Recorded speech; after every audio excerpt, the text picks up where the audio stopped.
हमारी website risingstaracademy.org.uk that's the highest I've had. या phone number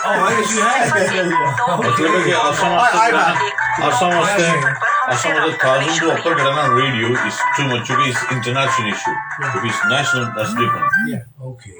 की औलाद का न होना औलाद ना फरमान है औलाद परेशानी that's fine.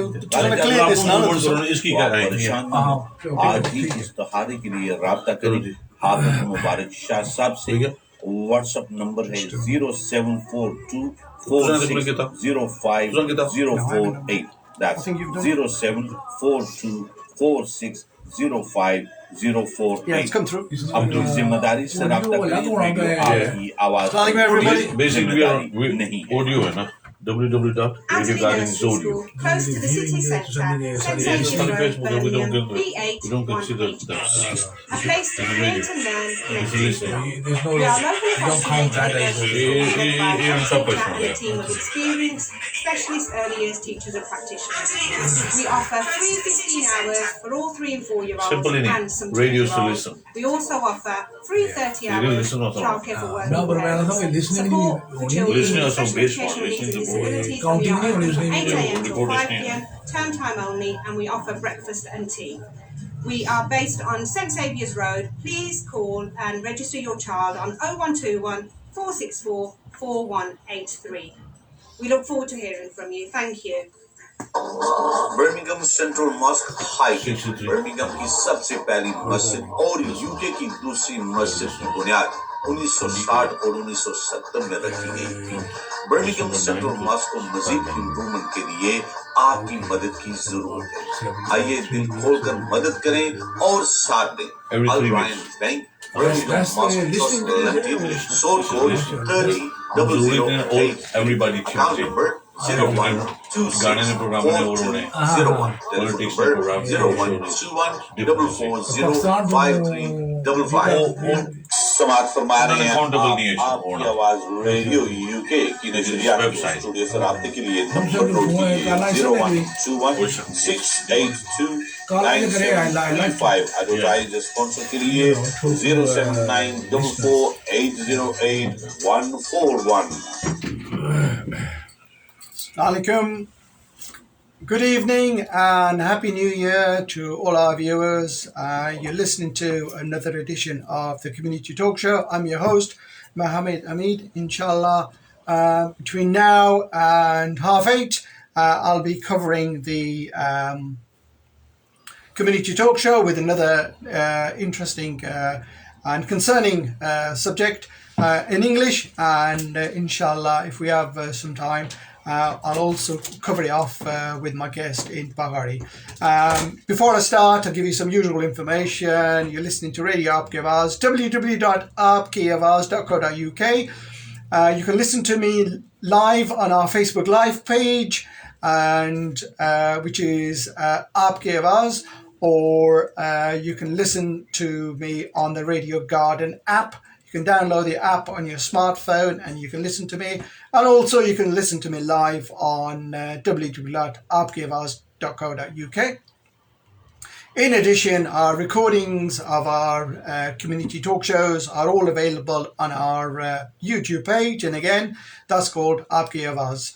So a multitude of places to listen to our programs and pick up any programs that you haven't, you've missed. To advertise and sponsor a program is 07944 808 141. That's 07944 808 141. And we will start with our program straight in.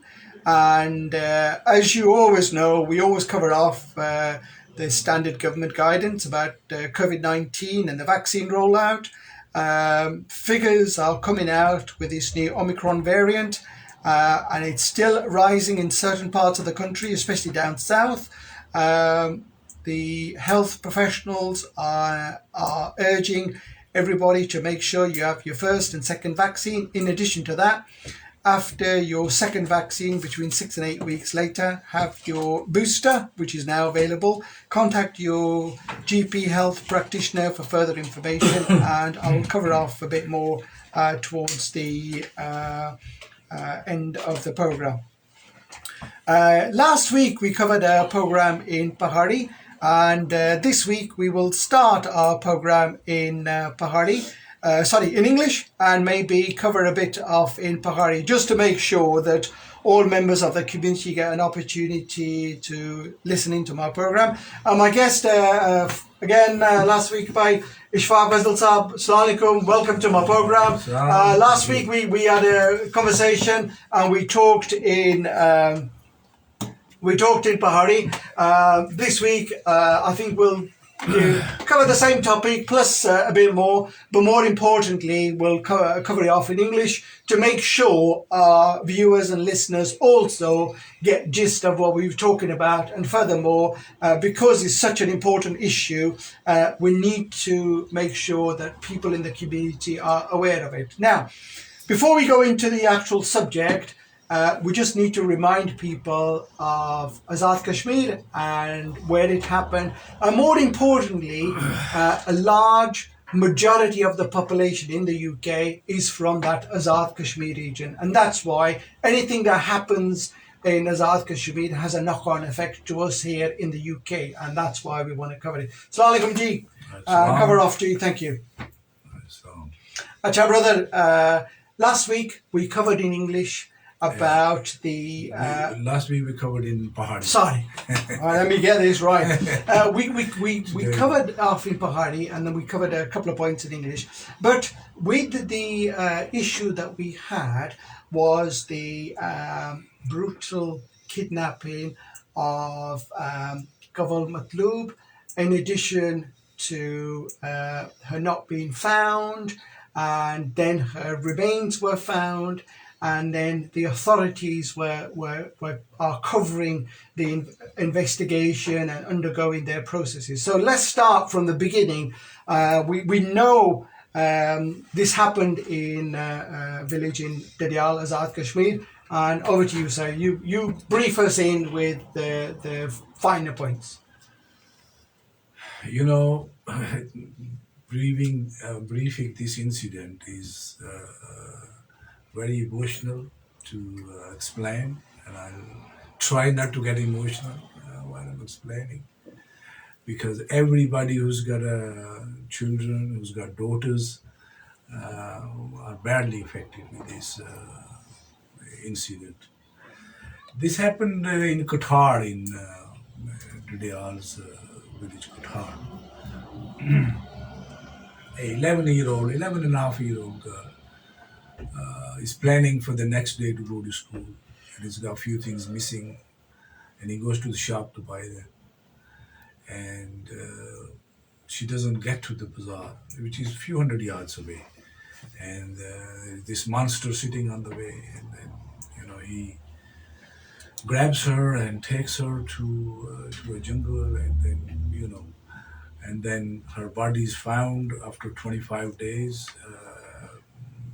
Her body was lying down there for 25 days, and and then recovery happened, and the way the condition of the body was and what happened to her is such that every person who heard this was shaken by it, badly shaken. Pakistani community, Azad Kashmir community, people in Azad Kashmir, people here, they were all kind of shaken by it. And it reminded us of the incident which happened in Kasur. The child was this was even worse than Kasur incident, because a lot of things that they went on there was. So that when the girls start missing, then we start raising our voices, and we thought that police is a bit slow to investigate.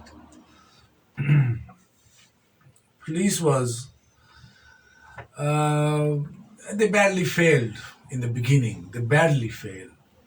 They tried to direct our thoughts to that she probably has gone her own will, and and and so nothing to worry about, and things like that. And some people believe them. Even Ladita Sahib was here last time, and he mentioned that he was in Pakistan, and when he heard this incident, he went to interview the family. Yeah. And when he met those people on the way, and they told him, "Where you going?" They gave her the police version of she probably gone her own will, and her brother-in-law lives in Middle East somewhere, and she was wearing nice dress, and she was asked, "Where you going?" And she said, "I'm going to Middle East to see my brother-in-law." These kind of things, and but we never believed it. Police always give you the version where they blatantly lie to you, but we never gave it up. We quickly formed a group, Kamal Batul Action Committee. And I met some lovely people in there. We had about 12, 13 of us now. And we genuinely wanted to raise the voice, and we did. And we, even though we were getting pressure from the politicians and indirectly from the departments, asking us to go quiet, go slow. And one thing Amin Sahib was mentioned, which kind of, a lot of people were saying that you're giving a bad name to your own country. That's what I was saying. My intention or our intentions was never that we're going to give bad name. I mean, there's a serious issue that there's a girl missing. Yeah. And we want her to be found and recovered, and we want her to be found alive. Yeah, found alive. Now, we are focusing on that. Yeah. We are not focusing to give our country a bad name. Nobody wants to do that. Yeah. But they play that card on us as well. Look, you're doing this, and you give it. We had no intention of doing that. We wanted to police, and police was for the first week.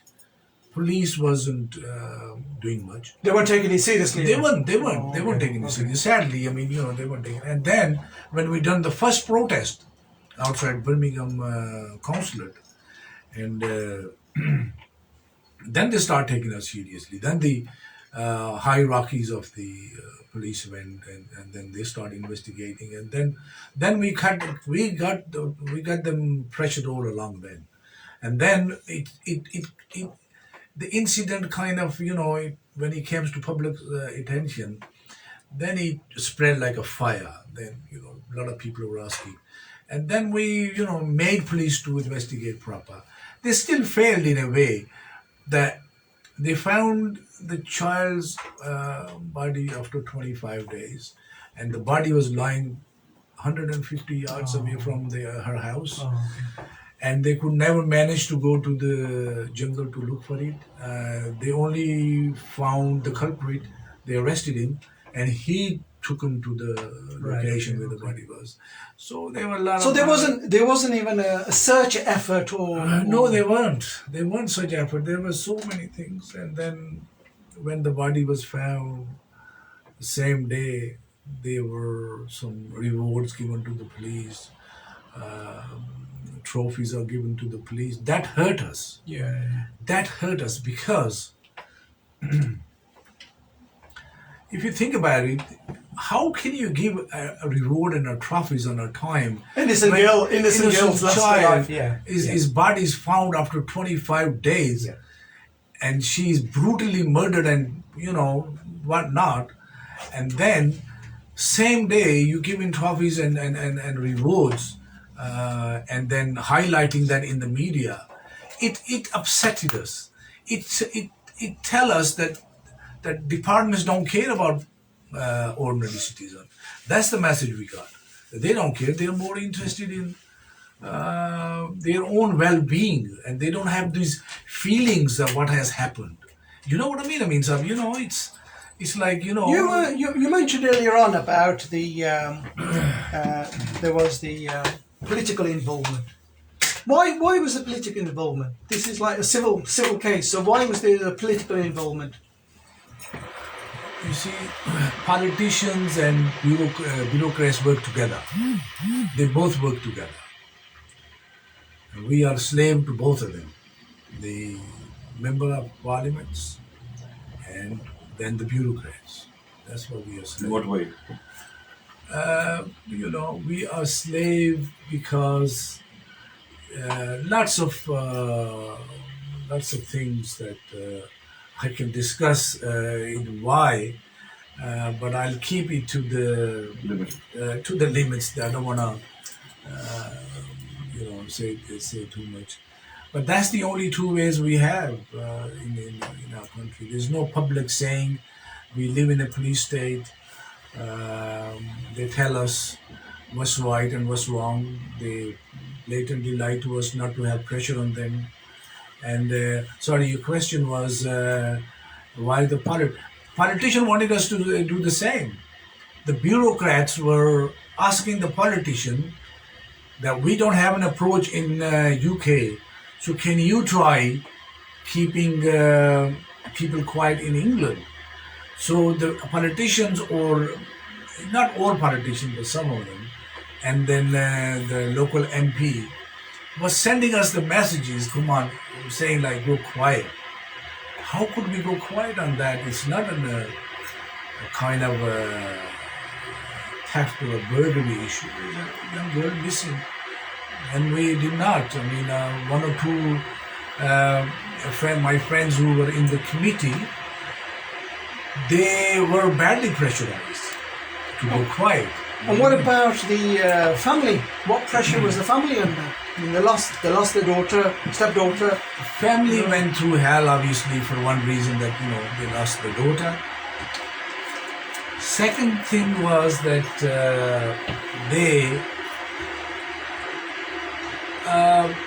they were told that, your daughter is... They were kind of given the impression that it's your fault. The parents were, or the family was given the impression that it's your fault. And so it was the family's fault that their daughter went to the shop just to buy some sweets or something. Yeah, no, but I mean, eventually when they found out what happened, then the police was quiet. Yeah. But when they did not know where she was, at that time, they were saying, well, mom is... I saw mom laughing.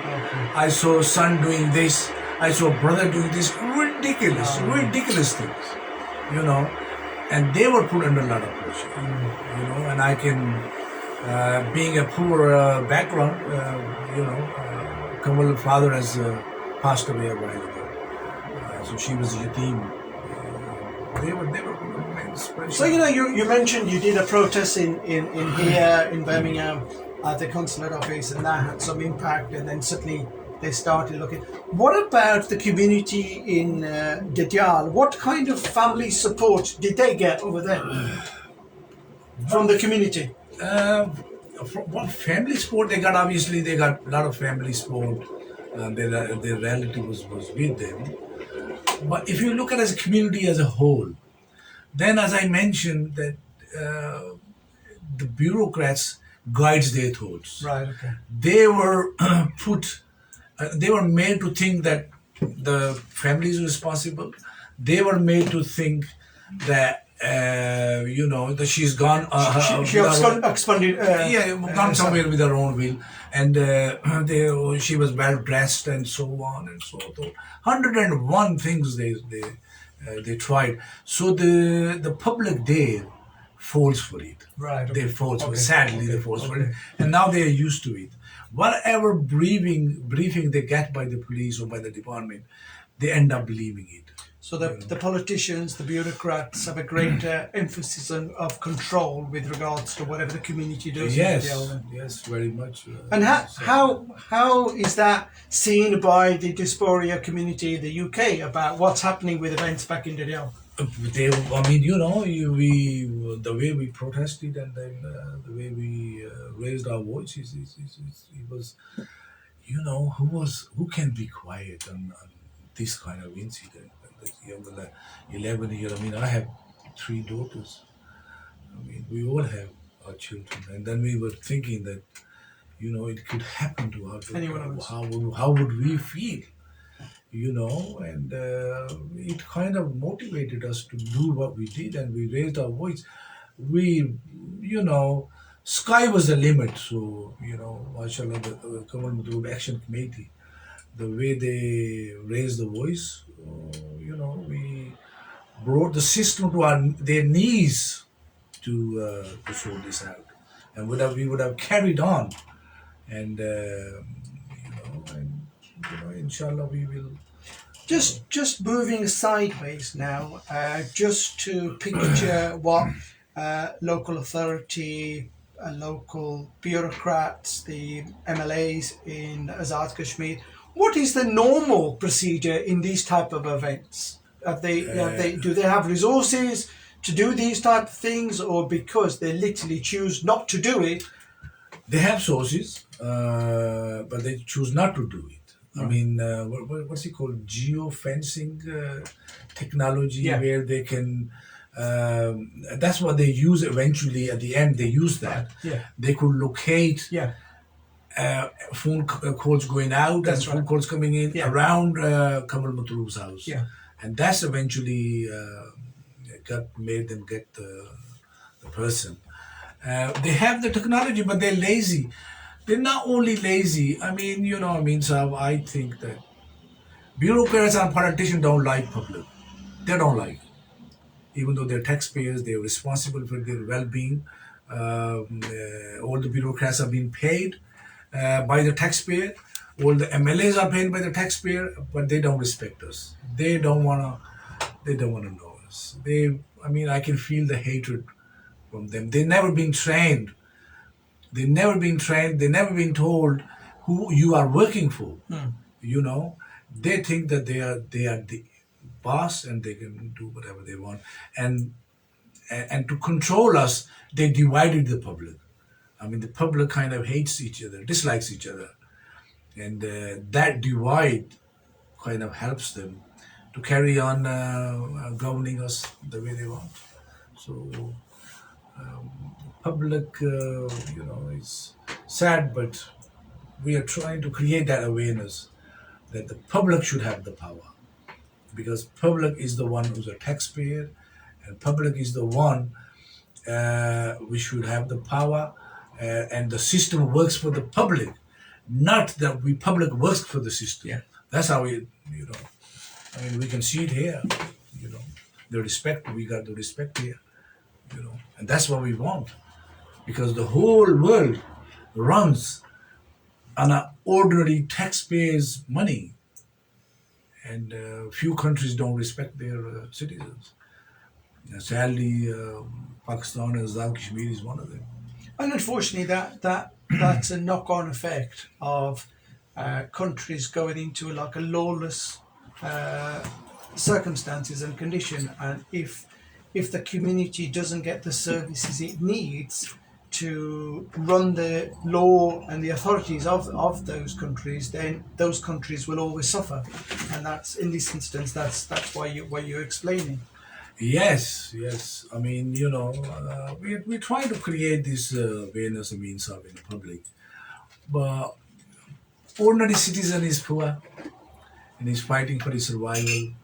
So he doesn't show any interest, because his priority is to feed his kids and his parents. And then we are middle class, like us. We are fighting and creating the awareness, to give awareness to people, to unite them, to tell them that is the only way, respectfully, we can live, by being united. Otherwise, they eat us. I mean, look at the incidents. Some incident of Saiwal, when they killed the parents, and it's so. If I can mention the incident of Saiwal, there is one part which a lot of people don't know. When they killed the parents, they took their kids out and shot them in the car. The kids that they took them out, one girl was over 16 or 18 old, And they thought, if she lives, then she'll be a witness to the court. So they put her in the car and then shot her as well. And then they were left with 3 children. I mean, society is turning to depression because of that. They see these unjust things happening, and they can't, and it affects them. It affects them psychologically. I mean, sensitive people are falling into depression. And the talent which any country has is lost that way, So, that's. But we are working. Inshallah, we are fighting. We try to create the awareness the best we can. Allah has only given us, we can only try, and then we leave the rest to Allah. Yeah. So I'm not disappointed. Even the worst things, I will never be disappointed. We'll carry on fighting. We'll carry on creating awareness among ordinary citizens the best we can. Then we leave the result to Allah. So that's where we are, and that's what we are doing. And we'll carry on doing that, inshallah. Viewers and listeners, you're listening to the Community Talk Show. This evening we started a little bit early, so some of you who are joining us now, we are talking here with my brother Ashfaq Fazal. We had a conversation last week in Pahari, and we thought it was important to highlight this issue of the brutal abduction, murder of a young teenager called Kaval Matloob, and the purpose of what's happening and the process in Dadial, in Azad Kashmir. And that's why today we are having this discussion in English. You're listening to Radio Aapke Awaaz on www.aapkeawaaz.co.uk. To listen to our programs, as always, you can listen to us live on the web. You can listen to our recordings of our community programs on YouTube, and you can also listen to our programs on Facebook Live. To advertise and sponsor a program, our number is 07944 808 141. We welcome your comments on the chat box on Facebook, and I'll gladly read them out to my guest. And we understand that viewers and listeners are not only listening in from here in the heart of England in Birmingham, but also we have viewers and listeners from Dadial as well. And those of you who have stayed up to listen to my program, very well welcome to the program, and really appreciate you giving up your sleep to listen to this conversation. And it's a very, very horrific incident and case. And I'll go back to my guest, Ashfaq Saab.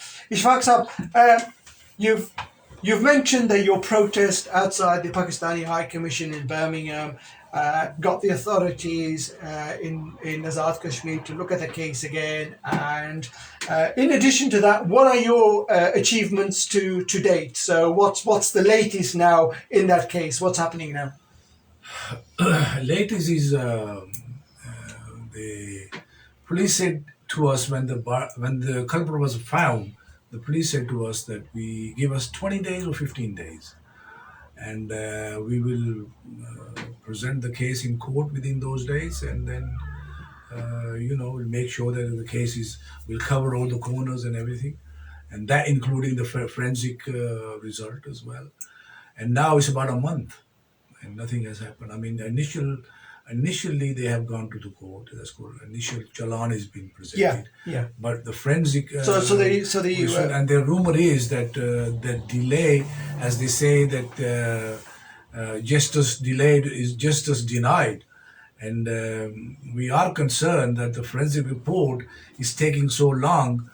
We know that it can be fiddled with, and we are worried that why such a delay. And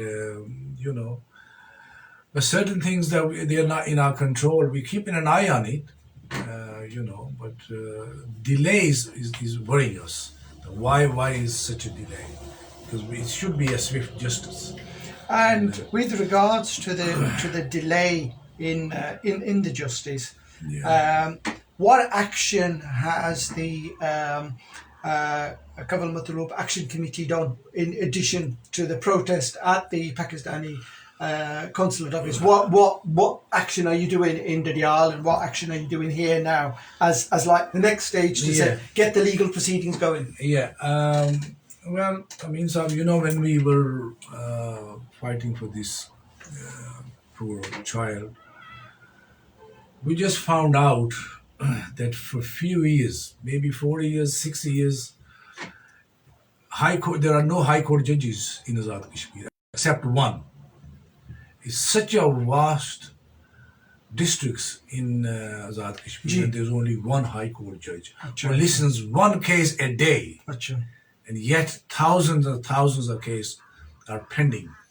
And on those pending cases were the people who committed the crimes of murders and were sentenced for hanging, and their hanging never took place because there were no judges there. Because when the session, in the first court, the procedure works like, as you probably know, that once the session court gives you the pass on the sentence, then it goes to High Court, then goes to High Court and goes to Supreme, and then it goes to President. Yeah. Now, Session Court gave the orders of hanging because they were found, they were found guilty then. Yeah, they were found. They were, everything was there, all the evidence was there. And now the accusers went to the appeal to High Court, and there were no judges. There were no judges except one who was sitting in Muzaffarabad, listened one case per day. So their sentence got pending. Okay. And we now think that a few cases I know, Abdul Razak Chuktai, I mean, he was murdered, and people were, they were caught. Salim Chuktai and his two nephews were murdered, and then they caught the person. Fahim Manga, a child who was abducted and killed later. They were found and they were sentenced for hanging, but they could not be hanged because they were no, I don't want to use a harsh word, but they were not sitting. The High Court judges was not there. There was no High Court judge sitting to make the final decision. Final decision or, make their judgment, and then they would have gone to Supreme. But it was a day's process. But because they were no, and now we think that this is a politician fault actually, and we are blaming. My personal feeling, Amin Saab, is whoever done these murders in the past and whoever did whatever with Kamal Matlub, they are, and the people who did not employ judges are also, what's the word? I don't want to use harsh words. So, they are also responsible, I will say, for Sania. If they were hanged, if the previous killers were hanged, then maybe Sania Kamal Matlub could have been avoided. So basically, what you're saying is, if they were hanged, they would send out a message to the community that this is the law of the land, and this will not be tolerated. No, and nobody would have dared doing what they did with that child, because it was only that because the previous cases, the culprits wasn't hanged. They were sentenced for hanging, but they were not hanged. And the reason they were not hanged was they were not High Court judges. I mean, have you ever heard that a punishment is given of hanging, but there is no hanging? There's no excuse. A person might go free after a few years. Okay. So who will seek for justice if these things happen? So if justice is given by the High Courts, then that is not followed through as judicial process. Yeah, it was. So then the message out to the community is, there's no law and order, so carry on doing what you're doing. Yeah, carry on what you're doing. So I mean, now the person who's committing crime is thinking, well, 6 months, 1 year, 2 years, I'll be in prison and I'll get away with it.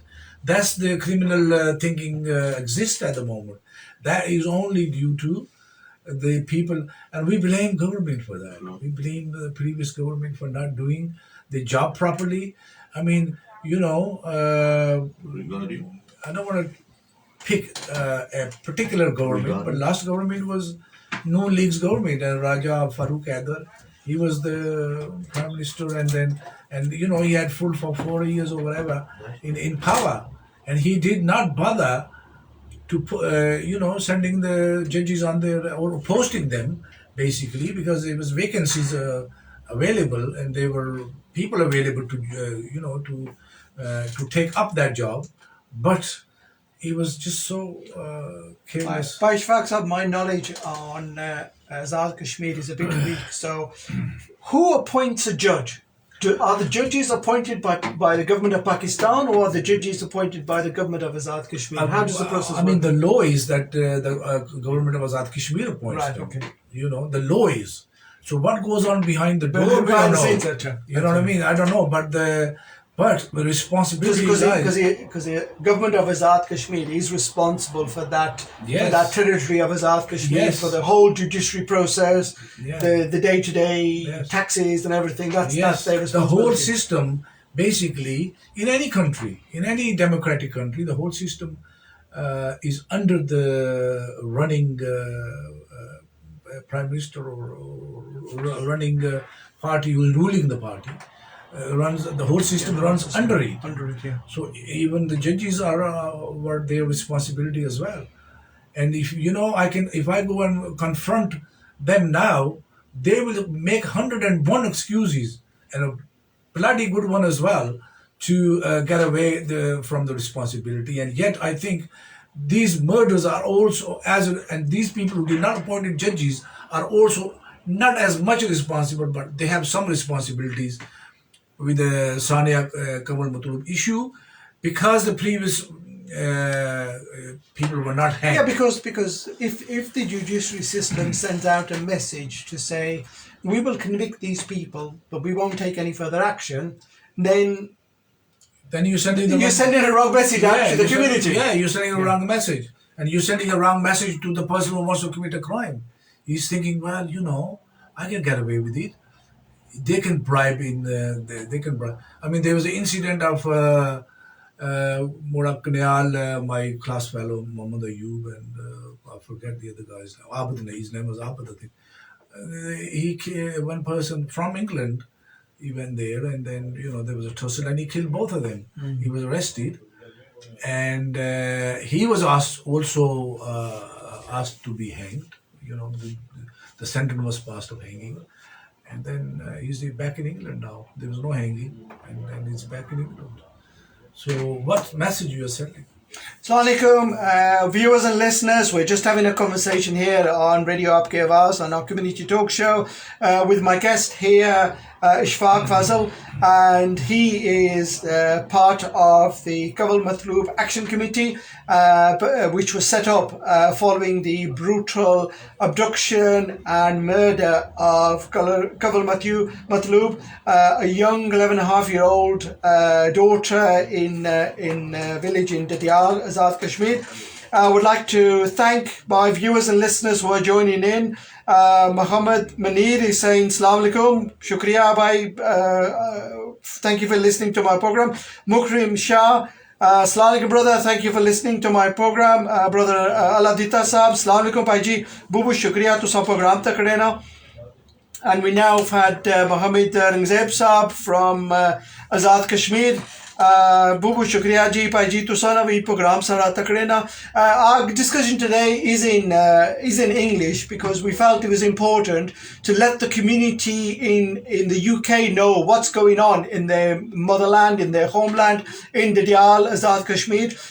Predominantly, most of the people in the UK have come from that region.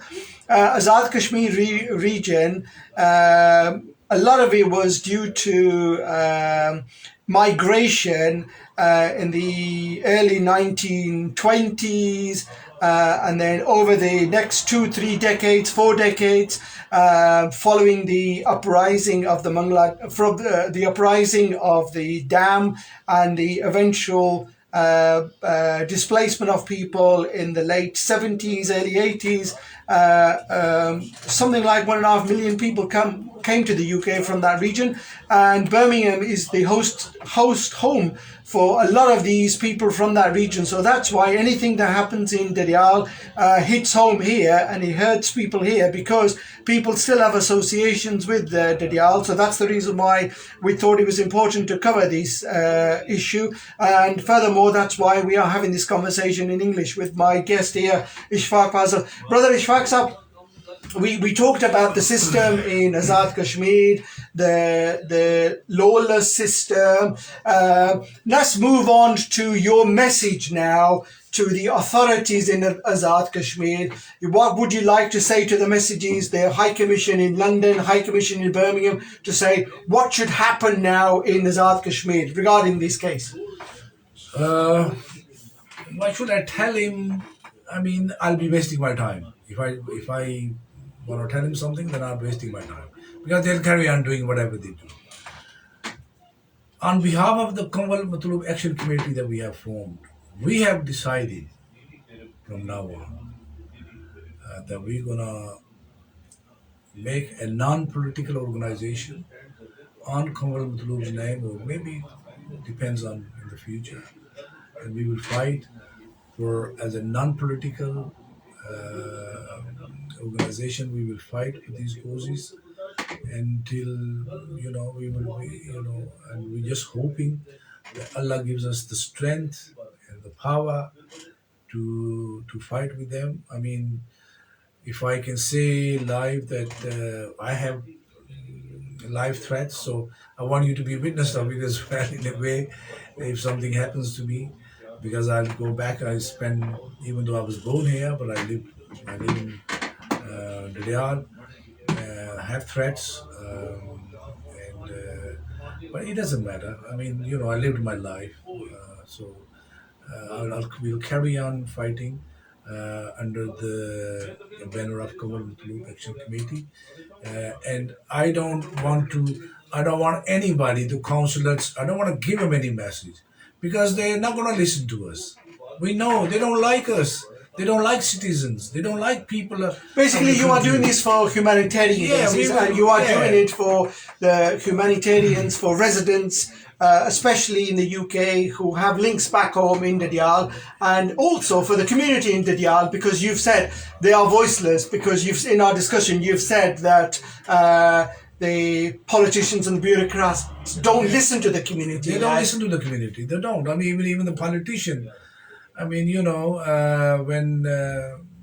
Kanwal Matlub was missing for a few days, no politician even went there. Prime Minister went about a week ago, or 2 weeks, 10 days ago.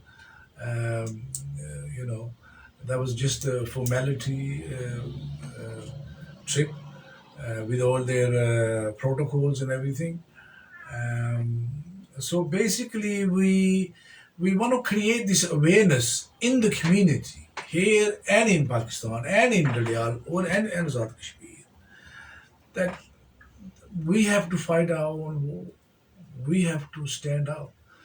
We have to realize that if we want to live in a community respectfully, then having the unity is the only way forward. There's no other way. So, and we'll carry on doing that. I've done that all my life, and I will carry on gladly. I'll carry on as long as I want. Community in UK can really help us.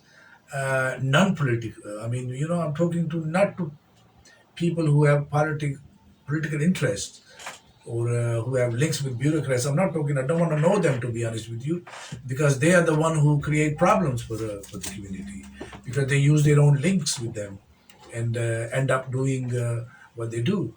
So I want the non-political mind listening to give us that power, public power that we need to Kanwal Matlub Action Committee, and inshallah, we will fight this non-politically, and we will win, inshallah. Assalamu alaikum, Javed Saab. Thank you very much for tuning in and listening to our program. Viewers and listeners, as I said to you before, I'll just recap what we've been discussing about in the last half hour, 40 minutes. I'm here in the studio with Brother Ashfaq Fazal, and we're talking about a brutal incident that happened in Dadial. A young lady, 11 and a half years old, went to do some shopping at the local shop and she didn't return. Her remains were found after some 25 days, and during that time even the local authorities, the local police, the local bureaucrats, the local MLAs were giving out the message to say she's just absconded, and this young lady was found after 25 days in a jungle not far from where she lived. And at this moment in time, we understand the autopsy report has gone to Lahore, and this is about a month ago, and we're still waiting for a response. And Brother Ashfaq's here in the studio, and that's what we're discussing, because, as I've said to you before, the people of Dadial reside in the UK. They have ties back home.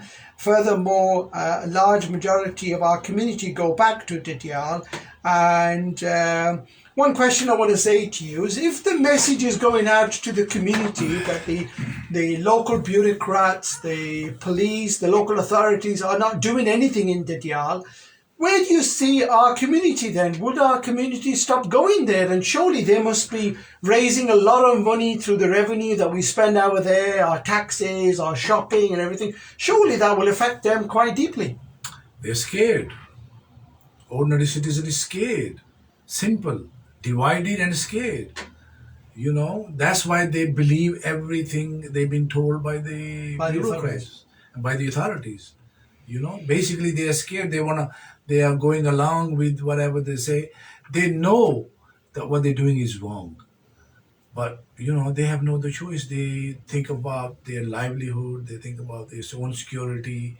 And there have been an incident where the ordinary citizens been punished, you know, and they kind of divided us in a way as well. Our own issues are among us, on the name of brotherlyism, on the name of religious sects.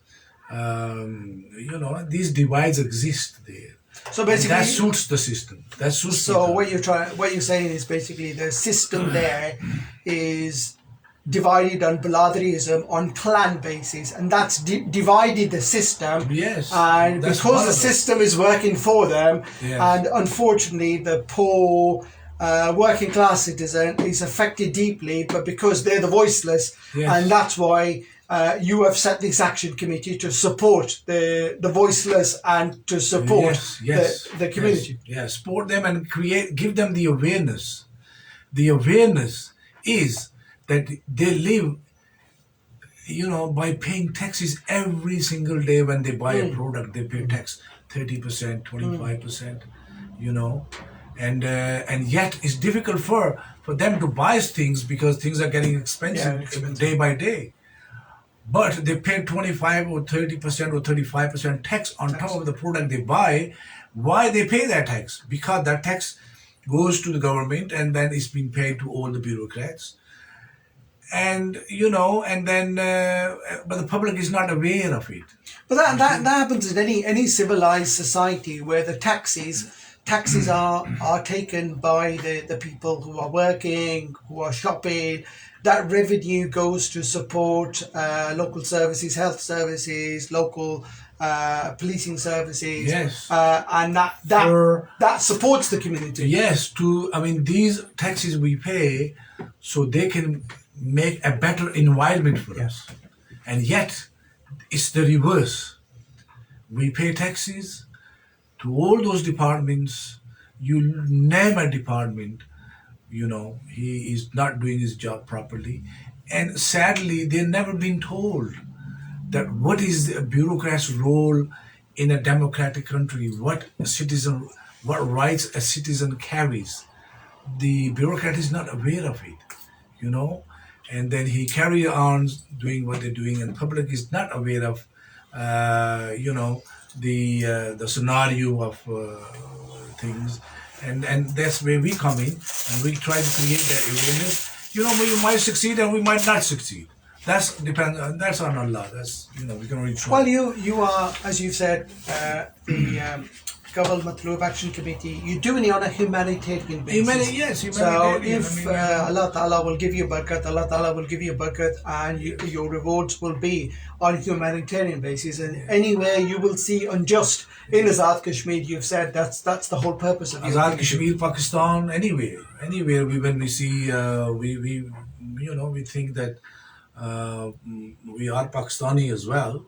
So even if it's Sania, if it's a Sahiwal incident, or even it's Qusur incident, a child, wherever there was this police brutally murdered this. There was a famous, his last words were,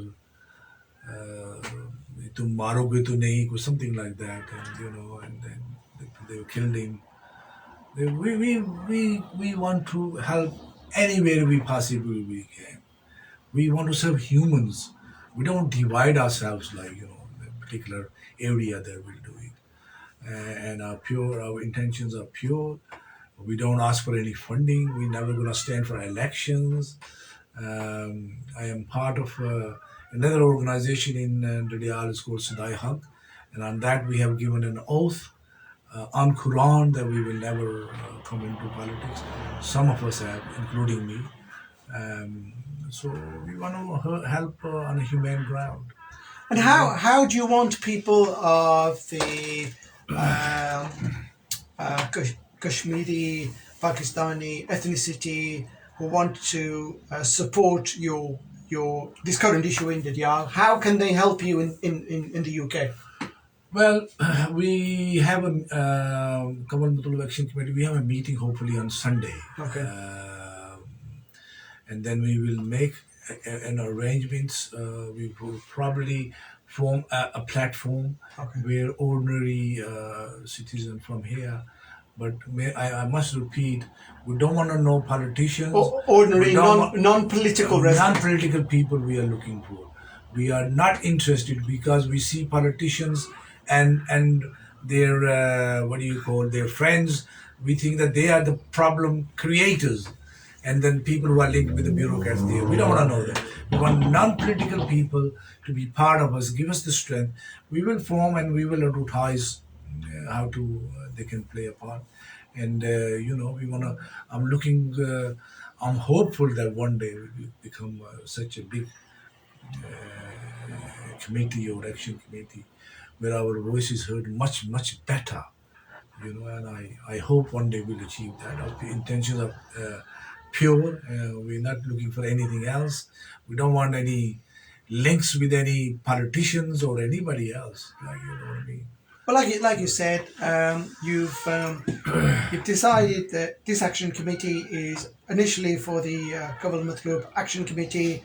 You want the proper judicial process to go through, and the culprit brought to justice, and let the justice system follow the whole process through. But you've also said you want the justice process to follow the whole process through. Yes. Right? Yes. And if the politicians and the bureaucrats haven't got the appropriate judges in Azad Kashmir, then that's something that they need to address as well. Ridiculous. It's ridiculous. What they did was ridiculous. It hurts. The child's been killed in there. Fahim Manga was a child who was abducted and killed. And the person who did it was ordered to be hanged. Nothing happened to him. Slim Chugtai and his two nephews were killed in a daylight at their own doorstep, and the person who did it was ordered to be hanged. Nothing happened. It's ridiculous. How can they do that? That's when I mentioned earlier on that people, ordinary citizens are falling for depression. They are falling for depression because of it. They see this unjust. And then because they lived in fear themselves. Effectively, if you've got a population living in what appears to be a lawless state, So you have a legal system which doesn't support the citizens, but the legal system supports the bureaucrats, then yeah, you will get the population, you will get the community live in fear. I mean, let me give you a small example. There was a Chief Justice of Azad Kashmir. He visited Kamal Matlub house. You know, he came out and you know what the statement he made? He said, police has done a good job. He admired them. He admired the politicians. And he said, well, you know, the only problem is that, you know, these people who are in social media, they don't understand us and they don't know what they're doing and they create problems for us. And yet, the fact remains of the truth is that it was the social media. It was the social media which got the case escalated to where it is now. Yes. Yeah, I appreciate that. And it hurts that a Chief Justice of that caliber person makes that type of statement. You know, a reverse statement. Police failed. The system failed. Social media pushed them to find the child. And then Chief Justice says that. It hurts. Well, as you know, Ashfaq Saab, our voices go out globally, nationally in the UK and globally, and we appreciate that there is a proper legal process. We ask the local authorities, the authorities in Azad Kashmir, to follow the proper judicial process and make sure that this culprit comes to account. Furthermore, we don't want any further examples of this non-action by the authorities in Azad Kashmir. One final message to the community: once you've decided of this committee, your further action, if you please fill me in, and obviously you're welcome to come back in again, and we'll get the message out to the community to make sure that any volunteers who want to be part of this action committee, then they gladly can be part of your little group, and let's get this voice recognised on a national scale and internationally. Yes. Thank you. Bye. Any final comments from you? My final thought is that until the person who is arrested for what he did with Kamal Matlub, until he's not get to where we want him, the extreme punishment. If he doesn't get it, we are not gonna sit idle, and we will carry on, and we will make authorities' life hell if they don't do their job properly, and we will carry on doing it, inshallah. Ashfaq Saab, once again, thank you very much for coming on again. It's really lovely talking to you. When we started, we thought it was going to be half an hour. Mashallah, we're almost just over the hour. Viewers and listeners, once again, we're coming end to my program, and I thank my guest Ashfaq Fazal Saab to come here and discuss the issue of Kamal Matlub and the Kamal Matlub Action Committee. We will obviously update you as and when the legal process starts and what happens. And I would also like to thank all my viewers and listeners for dialing in. Whether you're from Birmingham, globally, or Azad Kashmir, once again, thank you very much for your time. One final message before I sign off. As you're well aware about COVID-19, we've mentioned the vaccine in the UK. Those of you who are traveling to Pakistan, Azad Kashmir, the message keeps on changing on a day-to-day basis, and I suggest you contact one of the travel clinics, and they will give you latest up-to-date information. Currently, as it stands, you need a PCR test before you leave the UK, 48 hours before you leave the UK. And when you return to the UK, you would need a lateral flow test on your second day. All that information will be provided, and there are organisations like the iTravel Clinic here in Birmingham, and there are other organisations which offer you that. If you need any further information, any guidance, please contact us. And to sponsor and advertise a programme, as always, our number is 07944 808 141. Once again, thank you very much for listening to my programme, and I will sign off now and pass you over to my colleague Ikram Mirza, who will finish off the entertainment programme for this evening. Thank you, and Khada Hafiz.